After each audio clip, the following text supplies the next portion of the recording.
This module was especially interesting for me as I have ADHD and I really enjoyed being able to learn more about the history or certain causes behind it that I may not have known before, especially when it comes to certain genetic aspects um, of just different things that are causes that go towards ADHD or certain causes that I didn't know about, like the brainstem being slightly different. And the history as well that I didn't really know anything about at all before, but similar to a lot of other disabilities as they go through and become more accepted by society. But it's interesting to still see where they start out. Yeah. One thing that's really important with ADHD, like many other disorders that we've gone through in this class, is that ADHD is a neurodevelopmental disorder. It's something that is different case by case. It's not something that should be categorized in any way, just like ASD, autism spectrum disorder, shouldn't be either, in putting certain placement of kids and putting labels on them, or certain behaviors that they may not exhibit or experience. But it's really important that it's a case-by-case basis. It's not that we should be labeling them as hyperactive and disruptive, but it's really important that we give them the tools to succeed, and just how very small changes can really help students succeed. And they just need those small bits of extra help that can really have a drastic improvement for their learning environment. And with ADHD, that's adaptations such as having schedules and routines that the student is well aware of and can rely on, as well as having better organizational systems of knowing where exactly things go around in the classroom, that things have a very specific place to live, or even a child bringing home a specific binder for their homework, that it always lives in there except when they're doing it, and it's always going right back where it lives.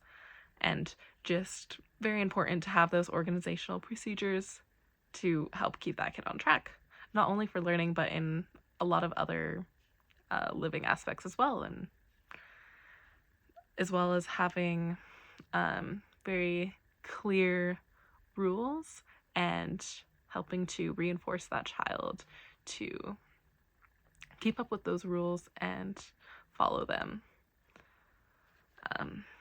One thing that I also thought was a key bit of information was how a lot of times, at least in the media that I've seen, ADHD is typically seen as a disorder for adolescents and children.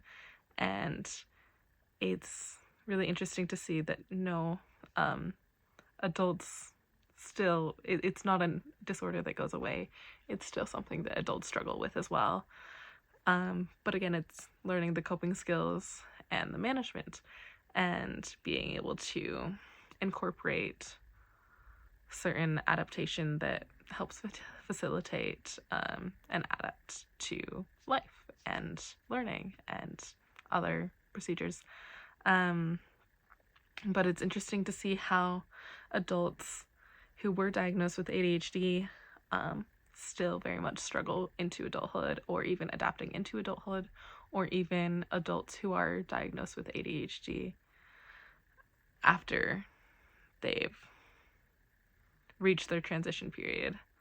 And just how a lot of times with the perception of a disorder, things are just very much missed or left behind. Maybe parents don't want their kids to be diagnosed with things like that, and that's the later in life diagnoses, or it's simply something that they then realize, oh, maybe I do need extra help with something. Going along with that, I think it's interesting how ADHD is 4 to 8 times more likely more likely that a sibling or parent has it in a family when a child's already been diagnosed, which for me is definitely true. I was diagnosed with it. My brother and my dad definitely have it, and it was just something that, because of the time that my parents were growing up, it wasn't something they were readily wanting to admit, as having anything wrong with them was definitely it was seen as something wrong, something that needed to be fixed, not something that's manageable, that they just simply needed to have accommodations for. Another thing that I found interesting was that research indicates that some children with ADHD have higher levels of lead in their blood, which would be really interesting to cross-reference in history timelines when there was a surge in discovering lead, discovering, oh, maybe we have this new thing that can help all these different things, just like the surge of like uranium or radium, and just how it was, oh, this new product, it must be helpful, and then having terrible things happen because of the overuse of something like that. So it'd be interesting to see, to cross-reference if during that period of time where they used a lot of lead, if the rates of ADHD also increased.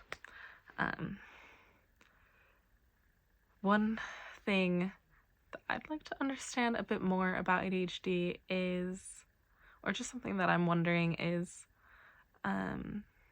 the prevalency of the genetic factor that boys are more likely to have ADHD than girls are. And I'm not sure if that's only just because it's easier to diagnose, because there's been a lot of reports of younger boys who are more disruptive and hyperactive in classes, whereas girls aren't, and so boys generally will get diagnosed more with ADHD.